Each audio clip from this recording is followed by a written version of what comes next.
Hi, my name is Samantha Troegner and I am a member of Macpage's Client Accounting Services team. Macpage is a full-service accounting and consulting firm based in Maine.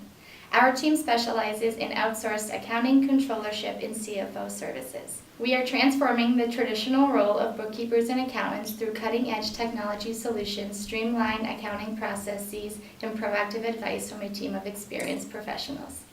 One of the issues I run into frequently when dealing with clients' accounting and finances is the separation of personal and business expenses. Maintaining accurate records is vital to get a good read on your business's performance.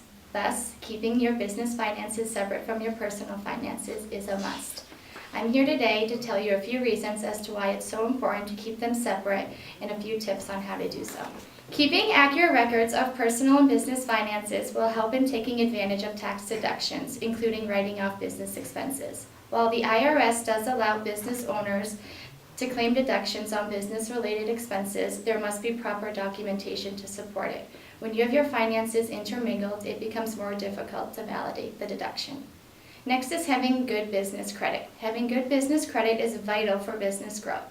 You'll want to create a financial identity for your business that is separate from your personal financial identity. In doing so, your business will build its own credit history and help secure business loans in the future if needed. Separation of finances is also important when considering your liability for debts. When there is no clear distinction between the two, personal and business finances, you can be held personally liable for your business's outstanding debts. Lastly, keeping your business and personal expenses separate will save you time and money. If your finances are intermingled in the same bank account, paying an accountant or a bookkeeper to sift through your bank accounts will end up costing you more than what you really need to pay. So how do you separate the two? One of the easiest ways to do this is to set up separate bank accounts and have separate credit cards for your business.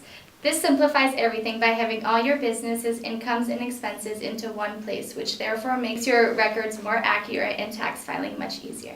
Also, considering establishing a legal structure for your business. Keeping your businesses and personal finances separate is much easier when your business is its own legal entity. Sole proprietor, corporation, LLC, etc. I'm going to leave you today with an example of an issue I come across a lot with clients in intermingling personal and business expenses. A lot of business owners make personal tax payments out of this business which they think that they can deduct as a business expense, which therefore would show up on the profit and loss under tax expense. This treatment is incorrect. If a business owner uses money from the business to make personal tax payments, it should be categorized as a distribution on the balance sheet. If you incorrectly categorize it as a business expense, your expenses will appear much higher than they actually are. This is only one example of a way your financials could be thrown off without knowing how to properly categorize personal and business expenses. If you have any questions regarding the separation of personal and business expenses, I can be reached directly at smt@macpage.com or by phone at 207-523-3385. Thank you.